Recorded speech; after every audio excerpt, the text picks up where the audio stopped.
ನೀವು ಇಮ್ಯಾಜಿನ್ ಮಾಡಿ, ಇಲ್ಲಿ ಇರ್ತಿದ್ದ ನೀರು ಇಲ್ಲಿಂದ ಪಾಸಾಗಿ ಹೋಗಿದೆ ಅಂದರೆ ಈ ಥರ. ಮೊನ್ನೆ ನಾನು ಚಂದ ಇಲ್ಲಿ ನಡ್ಕೊಂಡೋಗಿ ವಿಡಿಯೋ ಮಾಡಿದ್ದೆ ನೋಡಿ ಅಂತೆ.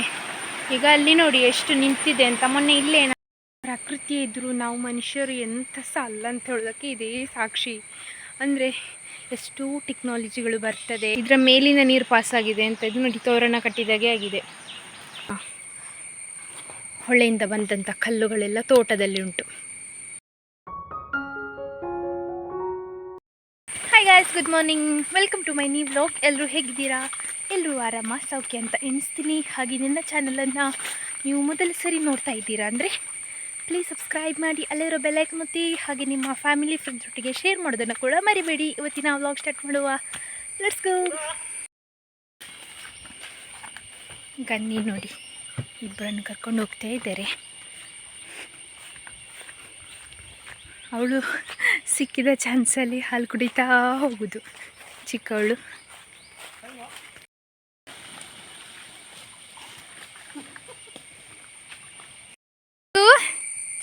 ಟಿಂಕು ಸಹ ಬಂದಿದ್ದಾನೆ ನನ್ನ ಕರ್ಕೊಂಡು ಹೋಗ್ಲಿಕ್ಕೆ.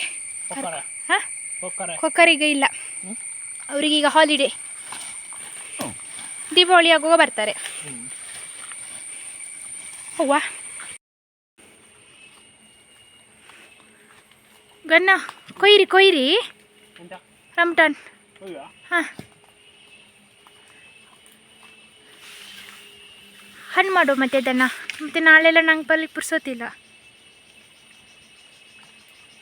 ಹಾಂ, ಕೆಂಪು. ಮತ್ತು ಅದರ ಆಚೆಗೊಂದು ಕೆಂಪಾಗಿದೆ ಅಲ್ಲ. ಮೊದಲ ಫಲ ನೀವು ಕೇಳ್ತಿದ್ರಲ್ಲ, ಹಣ್ಣು ನಿಮ್ಮ ಮನೇಲಿ ರಮ್ಟಾನ್ ಆಗೋದಿಲ್ಲ, ಹಣ್ಣು ನಿಮ್ಮ ಮನೇಲಿ ರಮ್ಟಾನ್ ಆಗೋದಿಲ್ಲ ಅಂತ. ಯಾವಾಗಲೂ ಅದೇ ಕೇಳ್ತಿದ್ರು ಮುಂಚೆ, ನನ್ನ ಎಂಗೇಜ್ಮೆಂಟ್ ಆಗುವಾದ್ಮೇಲೆ ಅಲ್ಲ.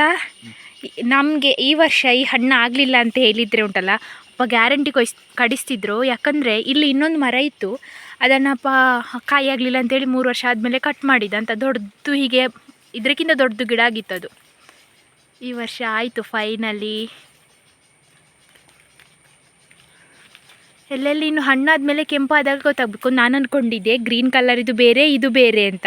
ಎಲ್ಲ ಕೂಡ ರೆಡ್ಡೇ ಆಗೋದು ಹಣ್ಣಾಗುವಾಗ. ಹಾಂ, ಅದು ಬೇಡ.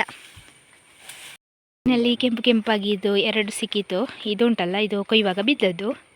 ತೊಂದರೆ ಇಲ್ಲ, ನಮಗೆ ಉಂಟಲ್ಲ ನಮ್ಮ ಮನೆಯದು ಅಂತ ಹೇಳಿ ಇದು ಮೊದಲ ಸರ. ಅಂದರೆ ನಾವು ಚಿಕ್ಕ ಇರುವಾಗೆಲ್ಲ ಇದಕ್ಕೆ ರೇಟ್ ಜಾಸ್ತಿ ಇತ್ತು. ಲಾಸ್ಟ್ ಇಯರ್ ಕೇಳಬೇಕಾದ್ರೆ ಸಹ kg 600 ಅಂತ ಹೇಳಿದ್ರು, ಆಯಿತಾ. ನಮಗೆ ಅದೆಲ್ಲ ಕಾಸ್ಟ್ಲಿ ಅಲ್ವಾ, ಹಾಗೆ ನಮ್ಮಲ್ಲಿ ಅದರಷ್ಟೇ ತಿನ್ನೋದಂತ ಇತ್ತು. ಇದು ಯಾವುದೇ ಗಿಡ, ಕಷಿ ಗಿಡ ಅಲ್ಲ ಆಯಿತಾ. ಬೀಜ ಹಾಕಿ ತನ್ನಷ್ಟಕ್ಕೆ ಗಿಡ ಹುಟ್ಟಿ ಸುಮಾರು ವರ್ಷ ಆದಮೇಲೆ ಅದು ಇದಕ್ಕೊಂದು 7-8 ವರ್ಷ ಆದರೂ ಆಗಿರ್ಬೋದು ಈ ಗಿಡಕ್ಕೆ. ಸುಮಾರು ವರ್ಷ ಕಾದಿದ್ದೇವೆ ಈ ಒಂದು ಹಣ್ಣು ತಿನ್ನಲಿಕ್ಕೆ ನಮ್ಮ ಮನೆಯಲ್ಲಿ ಆಗೋದಕ್ಕೆ. ಹಾಗೆ ತುಂಬ ಖುಷಿ ನಮಗೆ. ನಿನ್ನೆ ವ್ಲಾಗ್ ಒಟ್ಟಿಗೆ ಇವತ್ತಿನ ವ್ಲಾಗ್ ಕೂಡ ಹಾಕಿದ್ದೀನಿ. ನಿನ್ನೆ ಹೆವಿ ವರ್ಕ್ ಇತ್ತು. ಮಧ್ಯಾಹ್ನ 1:30 ಆಗಿದೆ. ವರ್ಕ್ ಮುಗಿಸಿ ಆಗೋಷ್ಟರಲ್ಲಿ ಊಟ ಮಾಡಲಿಕ್ಕೆ ಕೂರಲಿಕ್ಕೆ 1:30 ಆಗಿದೆ. ಅಷ್ಟು ಹೊತ್ತು ಅದು ಅಟ್ಟದ ಕ್ಲೀನಿಂಗ್ ಅದು ಇದು ಎಲ್ಲ ವರ್ಕ್ ಇತ್ತು. ಹಾಗಾಗಿ ನಾನು ನಿನ್ನೆ ಕಂಟಿನ್ಯೂ ವ್ಲಾಗ್ ಮಾಡಲಿಲ್ಲ.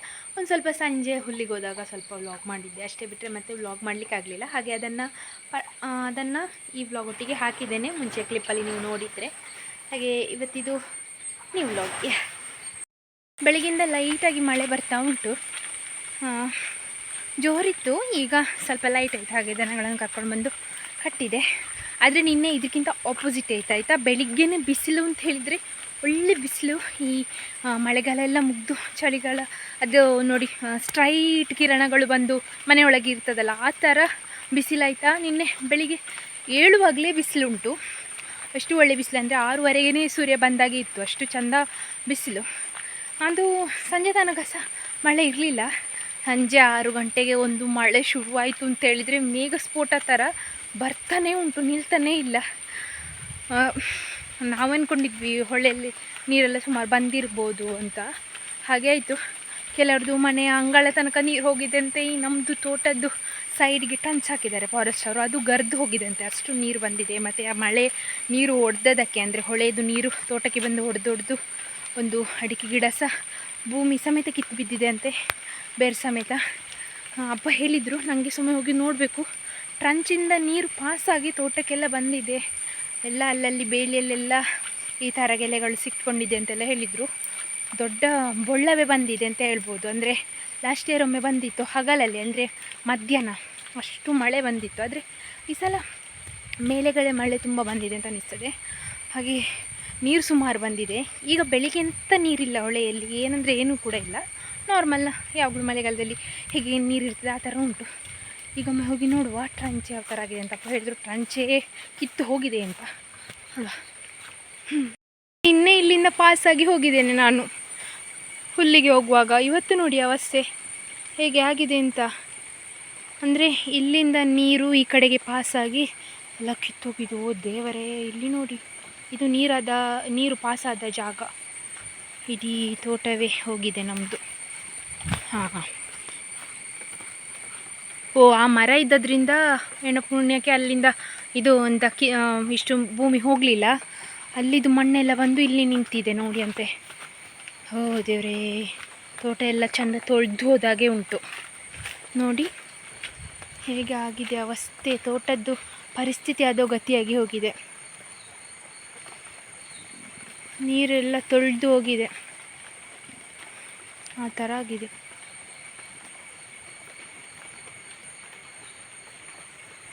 ಇಲ್ಲಿ ತನಕ ನೀರು ತೋಟಕ್ಕೆ ಬರೋದು ನೋಡಿದ್ದೇನೆ, ನೀರು ತೋಟದಲ್ಲಿ ನಿಂತದ್ದು ನೋಡಿದ್ದೇನೆ. ಕೆಳಗೆ ತೋಟ ಎಲ್ಲ ನೀರಲ್ಲಿ ಮುಳುಗ್ತದೆ. ಆದರೆ ಈ ಥರ ಕಂದಕ ಸೃಷ್ಟಿ ಅದು ಅಂತ ಹೇಳಿದ್ದು ಫಸ್ಟ್ ಟೈಮ್ ನೋಡಿದ್ದು. ಇಲ್ಲಾಂದರೆ ನೀರು ಪಾಸಾಗಿ ಹೋದ್ದು, ಈ ಹುಲ್ಲು ತರಗೆಲ್ಲ ಬಂದು ಸಿಕ್ಕಿಕೊಂಡದ್ದು ಅಂಥದ್ದೆಲ್ಲ ನೋಡಿದ್ದೆ, ಹುಲ್ಲೆಲ್ಲ ಬಗ್ಗಿರುವಂಥದ್ದು. ಆದರೆ ಈ ಥರ ಟ್ರಂಚೆ ಕೊರ್ದು ಹೋಗಿದೆ ನೋಡಿ ಅಂತೆ. ಇಂಥ ಮಳೆ ಬಂದಿರ್ಬೋದು ಒಮ್ಮೆ ಯೋಚನೆ ಮಾಡಿ. ಎಷ್ಟು ಮೀಟ್ರ್ ಇರ್ಬಂದೋ ಗೊತ್ತಿಲ್ಲ, ಸಾಧಾರಣ ಎಷ್ಟಾಗಲ್ಲ ನೋಡಿ. ಇಲ್ಲಿಂದ ಇಲ್ಲಿ ತನಕ ದೊಡ್ಡ ಕಂದಕವೇ ಆಗಿದೆ. ನಿನ್ನೆ ಮೊನ್ನೆ ಎಲ್ಲ ಇಲ್ಲಿ ನಡ್ಕೊಂಡು ಹೋಗಿದ್ದೆ, ನನಗೆ ನಂಬಲಿಕ್ಕೆ ಆಗ್ತಿಲ್ಲ.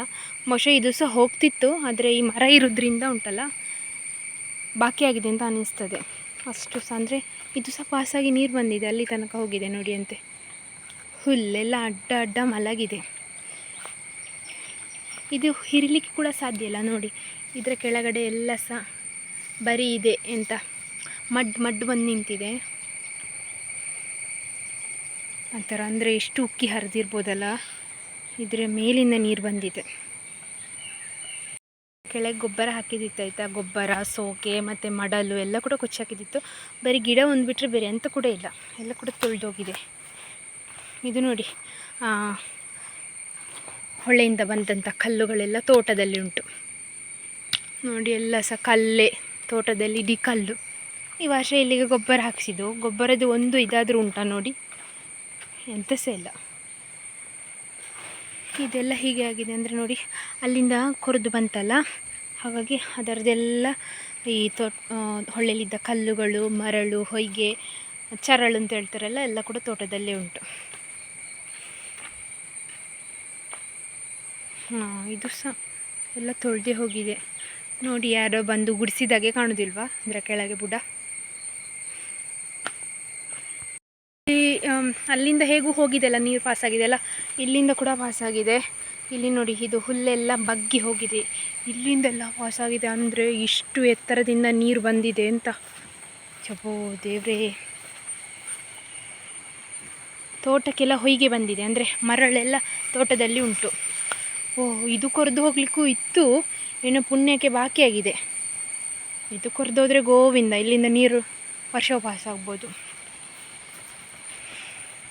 ಇಲ್ಲೆಲ್ಲ ನೀರು ಬಂದಿದೆ. ನಮ್ಮ ಇಲ್ಲಿ ಕೂಡ ಬಂದಿದೆ. ನಾನು ಮೊನ್ನೆ ಹುಲ್ಲಿರ್ತಿದ್ದಲ್ಲ ಈ ಪ್ಲೇಸಲ್ಲಿ.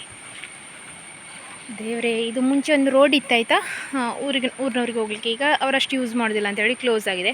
ಅಲ್ಲಿಂದನೇ ನೀರು ಬಂದಿದೆ, ಇಲ್ಲಿಂದ ಹೀಗಾಗಿ ನೀರು ಬಂದಿದೆ. ಒಂಥರ ಅನ್ನಿಸ್ತದೆಪ್ಪ.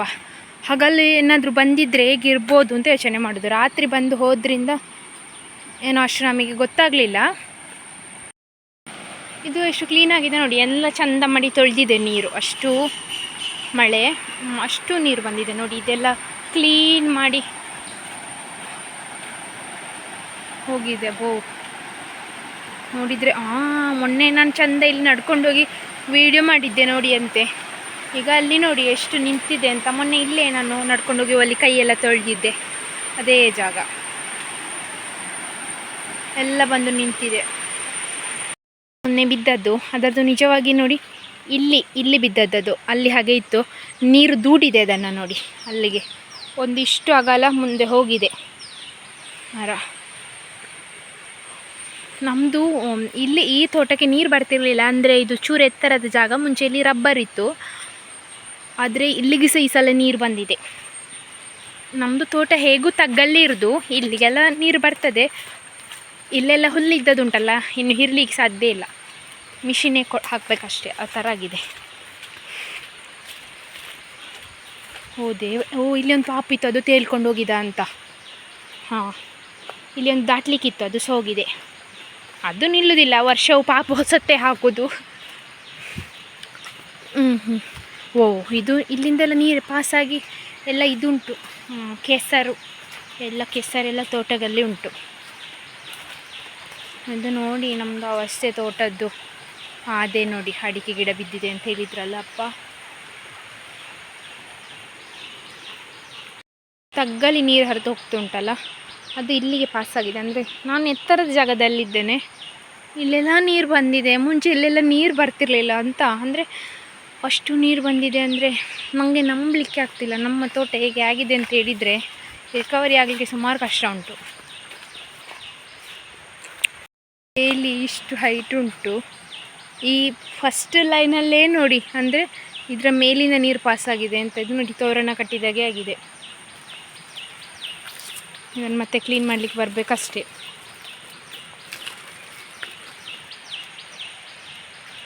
ಕೂರ ಅಂತೂ ನನ್ನೊಟ್ಟಿಗೆ ಸರ್ವೆ ಮಾಡ್ತಿದ್ದಾನೆ. ನಾನು ಇಡೀ ತೋಟ ಎಂತ ಆಗಿದೆ ಅಂತ ನೋಡ್ಲಿಕ್ಕೆ ಬಂದೆ. ಅಪ್ಪ ಒಮ್ಮೆ ಬಂದು ಹೋಗಿದ್ದಾರೆ. ಹಾಂ ದೇವ್ರೇ, ಇದೆಂತ ನೋಡಿ ಅವಸ್ಥೆ, ವಿಚಿತ್ರ ಕಾಣ್ತದೆ ಈಗ ತೋಟ. ಒಂಥರ ದೊಡ್ಡದು ಏನೋ ವಿಚಿತ್ರ ಕಾಣಿಸ್ತದೆ. ಅಂದರೆ ಮುಂಚಿನಾಗಿ ಇಲ್ಲೆಲ್ಲ ತೊಳೆದು ಹೋಗಿದೆ, ಮತ್ತು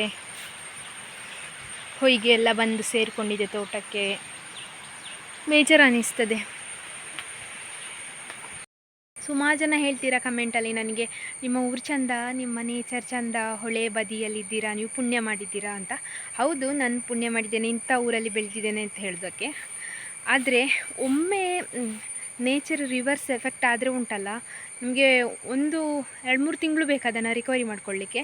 ಲಾಸ್ಟ್ ಇಯರ್ ಹೇಗಾಗಿತ್ತಂದರೆ, ನೀರು ಬಂದು 2-3 ಮರ ತೋಟಕ್ಕೆ ಬಿದ್ದು 10-15 ಅಡಿಕೆ ಗಿಡಗಳು ಒಟ್ಟಿಗೆ ಮಲಗಿತ್ತು, ಅಂದರೆ ಒಟ್ಟಿಗೆ ಬಿದ್ದು ಹೋಗಿತ್ತು. ಅದು ರಿಕವರಿ ಆಗುವಷ್ಟರಲ್ಲಿ ಈ ಸಲ ಟ್ರಂಚ್ ಹೋಗಿದೆ. ಅಂದರೆ ವರ್ಷವು ಮಳೆಗಾಲದಲ್ಲಿ ಏನಾದರೂ ಒಂದು ಇಫೆಕ್ಟ್ ಆಗ್ತದೆ ನಮಗೆ. ಈ ವರ್ಷ ಒಂದು ಸ್ವಲ್ಪ ಜಾಸ್ತಿ ಅಂತ ಹೇಳ್ಬೋದು. ಅಂದರೆ ತೋಟಕ್ಕೆಲ್ಲ ಹೀಗಾಗಿದೆ. ಅಂದರೆ ನಾವು ಎಕ್ಸ್ಪೆಕ್ಟ್ ಮಾಡಿದ ಜಾಗದಲ್ಲೆಲ್ಲ ನೀರು ಬಂದಿದೆ. ನೀರು ಬಂದು ಹುಲ್ಲೆಲ್ಲ, ಇನ್ನು ಹುಲ್ಲಿಗೆ ಒಂದಷ್ಟು ಸ್ಪೇಸ್ ಮಾತ್ರ ಇರೋದು, ಅದು ಬಿಟ್ಟರೆ ಇನ್ನು ಹುಲ್ಲು ಅದು ಖಾಲಿ ಆದರೆ ಎಲ್ಲಿ ಸಹ ಇರಲಿಕ್ಕಿಲ್ಲ. ಈ ಹೊಳೆಯಲ್ಲಿರುವ ಮಡ್ಡೆಲ್ಲ ತೋಟದಲ್ಲಿ ಉಂಟು. ತೋಟದಲ್ಲಿ ನಡ್ಕೊಂಡು ಹೋಗ್ಲಿಕ್ಕಾಗೋದಿಲ್ಲ, ಇಡೀ ಜಾರ್ತದೆ ಹಾಗೆ. ಆದರೆ ಒಂದು ಪುಣ್ಯ ಅಂತ ಹೇಳಿದರೆ, ಕೆಲವಷ್ಟು ಜನರ ಮನೆ ಸುತ್ತ ನೀರಂತೆ, ಹೀಗೆ ಲೈಟ್ ಹಾಕಿ ನೋಡಬೇಕಾದ್ರೆ ಸಮುದ್ರದಾಗೆ ಕಾಣ್ತಾ ಉಂಟಂತೆ, ಹಾಗೆ ಹೇಳಿದರು ಒಬ್ಬರು ಬಂದಿದ್ದೀಗ ಮನೆಗೆ. ಆದರೆ ನಮಗೆ ಒಂದು ಪುಣ್ಯ ಅಂತ ಹೇಳಿದರೆ ಏನೋ ನನ್ನ ಅಪ್ಪ ಮಾಡಿದ್ದು ಪುಣ್ಯ ಫಲದಲ್ಲಿ ನಮ್ಮ ಅಲ್ಲಿಗೆ ಮನೆ ತನಕ ನೀರು ಬರಲಿಲ್ಲ, ತೋಟಕ್ಕಷ್ಟೇ ನೀರು ಬಂದಿದೆ. ಅದಲ್ಲದೆ ಜಾಸ್ತಿ ಎಫೆಕ್ಟ್ ಆಗಲಿಲ್ಲ, ಅದೊಂದೇನೋ ಪುಣ್ಯ ಅಂತ ಹೇಳ್ಕೊಳ್ಬೋದು ಅಷ್ಟೇ. ಬಿಟ್ಟರೆ ಮತ್ತು ಇದು ರಿಕವರಿ ಆಗಲಿಕ್ಕೆ ಭಾರಿ ಕಷ್ಟ ಉಂಟು. ತೋಟದಲ್ಲಿರೋದು ಮಡ್ಡು ಇನ್ನೂ ತೊಳೆದು ಹೋಗೋದಿಲ್ಲ, ಅದಿನ್ನೂ ಮಳೆ ಬಿದ್ದು ಅಲ್ಲೇ ಗಟ್ಟಿಯಾಗಬೇಕು, ಆ ಥರ. ಅಷ್ಟು ಕಷ್ಟ ಆಗ್ತದೆ ನಮಗೆ. ಅಂದರೆ ಕೆಲವೊಂದು ಸಿಚುವೇಶನ್ಗಳು ನಮಗೆ ಅದನ್ನು ಎಕ್ಸ್ಪೆಕ್ಟ್ ಮಾಡಿರೋದಿಲ್ಲ ನಾವು. ಅದು ಎಕ್ಸ್ಪೆಕ್ಟ್ ಮಾಡಿದರೂ ಕೂಡ ಅದನ್ನು ನಾವು ಏನು ಮಾಡಲಿಕ್ಕಾಗೋದಿಲ್ಲ. ಅಂದರೆ ನೇಚರ್ನೇ ಎದುರು ನಾವು ಎಂತ ಮಾಡಲಿಕ್ಕೆ ಸಾಧ್ಯ ಇಲ್ಲ. ಮನುಷ್ಯರಿಂದ ಆಗೋದು ಪ್ರಾಬ್ಲಮನ್ನು ಹೇಗಾದರೂ ಮಾತಾಡಿಕೊಂಡು ಬಗೆಹರಿಸ್ಕೊಳ್ಬೋದು. ಆದರೆ ಈ ನೇಚರ್ ಯಾವಾಗ ತಿರುಗ್ತದೆ ಅಂತ ಹೇಳಲಿಕ್ಕಾಗೋದಿಲ್ಲ. ಅದು ಒಂದು ವೇಳೆ ತಿರುಗುದಿದ್ರೂ ನಮ್ಮಿಂದ ತಡೀಲಿಕ್ಕೆ ಸಾಧ್ಯ ಇಲ್ಲ. ಹಾಗೆ ಪಂಚಭೂತಗಳನ್ನು ನಾವು ತಡೀಲಿಕ್ಕಾಗೋದಿಲ್ಲ. ಅದೇ ಥರ ನೀರು ನಿನ್ನೆ ಅಷ್ಟು ಬಂದಿದೆ, ಏನು ಕೂಡ ಮಾಡಲಿಕ್ಕೆ ಸಾಧ್ಯ ಇಲ್ಲ, ಅಷ್ಟು ನೀರು ಬಂದರೆ ಕೂಡ. ಹಾಗೆ ಬಂದದ್ದನ್ನು ಅಡ್ಜಸ್ಟ್ ಮಾಡ್ಕೊಂಡು ಹೋಗೋದು. ಈ ಹೊಳೆ ಬದಿಯಲ್ಲಿ ಇರುವ ಮನೆಗಳು ಇದೆಲ್ಲ ಕಷ್ಟವೇ. ಅಂದರೆ ಬೀಚಸ್ಸಿನ ಕಡಲ ಸೈಡಲ್ಲಿರುವ ಮನೆಗಳು ಮತ್ತು ಈ ಹೊಳೆ ಬದಿಯಲ್ಲಿರುವ ಮನೆಗಳು, ತೋಟ ಎಲ್ಲ ಇದೇ ಥರ. ಒಮ್ಮೊಮ್ಮೆ ನೀರು ಇಡೀ ಹರಡಿ ಹೋಗ್ತದೆ, ಏನು ಮಾಡಲಿಕ್ಕೆ ಸಾಧ್ಯ ಇಲ್ಲ. ಹಾಗೆ ಜಾಸ್ತಿ ಎಫೆಕ್ಟ್ ಆಗಲಿಲ್ಲಲ್ಲ ಅಂತ ಹೇಳಿ ಒಂದು ಸಮಾಧಾನ ಮಾಡ್ಕೊಳ್ಬೋದು ಅಷ್ಟೇ. ಇದು ನೋಡಿ, ತೋಟದಲ್ಲಿ ಈ ಥರ ಬಂದು ನಿಂತಿದೆ. ಇದು ಹೊಯ್ಗೆ ಮಿಕ್ಸ್, ಅಂದರೆ ಮರಳು ಮಿಕ್ಸ್ ಮಣ್ಣು ಆಯಿತಾ. ಅದು ಕೆಸರು ಕೂಡ ಅಲ್ಲ, ಮರಳು ಕೂಡ ಅಲ್ಲ, ಎರಡು ಮಿಕ್ಸ್ ಆಗಿರುವಂಥದ್ದು ಈ ಥರ. ಎಲ್ಲ ತೋಟದಲ್ಲಿ ಇದು ಹೀಗೇ ಉಂಟು ಆಲ್ಮೋಸ್ಟ್.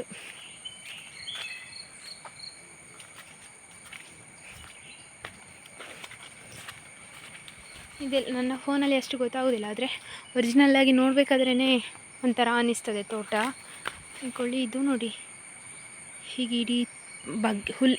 ಇನ್ನೂ ಒಂದಂದರೆ ಈ ಹುಲ್ಲು ಹೇರಲಿಕ್ಕೆ ಸಾಧ್ಯ ಇಲ್ಲ, ಯಾಕಂದರೆ ಅಷ್ಟು ಅದರ ಕೆಳಗಡೆ ಈ ಮಣ್ಣು ಮಿಕ್ಸ್ ಹೊಯ್ಗೆ ಉಂಟಲ್ಲ, ಅಂಟಂಟಾಗಿದೆ. ನಮಗೆ ಎಲ್ಲಿ ಅಂದರೆ ನಾನು ಈ ಹುಲ್ಲಾದರೂ ನೆಕ್ಸ್ಟ್ ಹೀರಬೇಕು ಅಂತ ಎನಿಸಿದ್ದೆ, ಎಲ್ಲ ಕೂಡ ಮಲಗಿದೆ ನೋಡಿ. ಅದು ಸಹ ಯಾವ ಥರ ಆಗಿದೆ ಅಂತ ತೋಟ ನೋಡಲಿಕ್ಕೆ ಆಗೋದಿಲ್ಲ. ಪ್ರಕೃತಿ ಇದ್ದರೂ ನಾವು ಮನುಷ್ಯರು ಎಂಥ ಸಹ ಅಲ್ಲ ಅಂತ ಹೇಳೋದಕ್ಕೆ ಇದೇ ಸಾಕ್ಷಿ. ಅಂದರೆ ಎಷ್ಟು ಟೆಕ್ನಾಲಜಿಗಳು ಬರ್ತದೆ, ಏನೇನೆಲ್ಲ ಈಗ ಎಲ್ಲ ಕೂಡ ರೋಬೋಟೇ ಮಾಡುವಂಥದ್ದೆಲ್ಲ ಬಂದಿದೆ. ಆದರೆ ಈ ಪಂಚಭೂತಗಳನ್ನು ನಮ್ಮಿಂದ ತಡಿಲಿಕ್ಕೆ ಈ ಮನುಷ್ಯರಿಂದ ಸಾಧ್ಯವೇ ಇಲ್ಲ ಅನ್ನಿಸ್ತದೆ. ಆದರೆ ಅದು ಒಮ್ಮೆ ತಿರುಗಿದ್ರೆ ಏನು ಮಾಡಲಿಕ್ಕೆ ಸಾಧ್ಯ ಇಲ್ಲ ನಾವು ಮನುಷ್ಯರು. ಅದು ಹೇಳಿದಾಗೆ ಕೇಳಬೇಕಷ್ಟೇ, ಆ ಥರ ಆಗಿದೆ. ನನಗೆ ಅದು ಇದು ಕಂದಕವೇ ಆಗಿದೆ ಅಲ್ಲ, ಅದನ್ನು ನೋಡುವಾಗಲೇ ಬೇಜಾರು ಅನ್ನಿಸ್ತದೆ. ಅಂದರೆ ಅದನ್ನಿನ್ನು ನಾವು ರಿಕವರಿ ಮಾಡ್ಕೊಳ್ಳಿಕ್ಕೆ ಕಷ್ಟ ಉಂಟು. ಇನ್ನು ಬರುವ ಬೇಸಿಗೆಯಲ್ಲಿ ಜೆಸಿಪನ್ನು ಕರೆಸಿ ಮತ್ತೆ ಅದನ್ನು ಮಣ್ಣೆತ್ತಿ ಹಾಕೋದು, ಹಾಗೇನಾದರೂ ಮಾಡಬೇಕಷ್ಟೇ. ಹಾಗೆ ಇವತ್ತಿದು ವ್ಲಾಗನ್ನು ಇಲ್ಲಿಗೆ ಎಂಡ್ ಮಾಡ್ತಿದ್ದೇನೆ. ನಾನು ಲಾಂಗ್ ಆಯಿತು ವ್ಲಾಗ್ ಮಾಡಿದ್ದು, ಈಗ ನೋಡಬೇಕಾದ್ರೆ ಅನಿಸಿತ್ತು, ಹಾಗಾಗಿ ಇಲ್ಲಿಗೆ ಎಂಡ್ ಮಾಡ್ತಿದ್ದೇನೆ. ನಿಮ್ಮ ಊರಲ್ಲೆಲ್ಲ ಯಾವ ಥರ ಈ ಥರನೇ ಏನಾದರೂ ನೆರೆ ಬಂದಿದೆಯಾ, ಪ್ರವಾಹ ಬಂದಿದೆಯಾ, ಬೊಳ್ಳೆ ಬಂದಿದೆಯಾ ಅಂತ ಕಮೆಂಟಲ್ಲಿ ಹೇಳಿ. ಬೆಂಗಳೂರಲ್ಲೆಲ್ಲ ಬಂದಿರಲಿಕ್ಕಿಲ್ಲ, ಆಲ್ಮೋಸ್ಟ್ ನಾನು ಬೆಂಗಳೂರವರೇ ಜಾಸ್ತಿ ನೋಡ್ತಾರೆ. ಊರಲ್ಲೆಲ್ಲ ಯಾವ ಥರ ಬೊಳ್ಳೆ ಬಂದಿದೆ ಅಂತ ಕಮೆಂಟಲ್ಲಿ ಹೇಳಿ. ಹಾಗೆ ಮತ್ತೆ ಸಿಗುವ. ಬಾಯ್ ಬಾಯ್.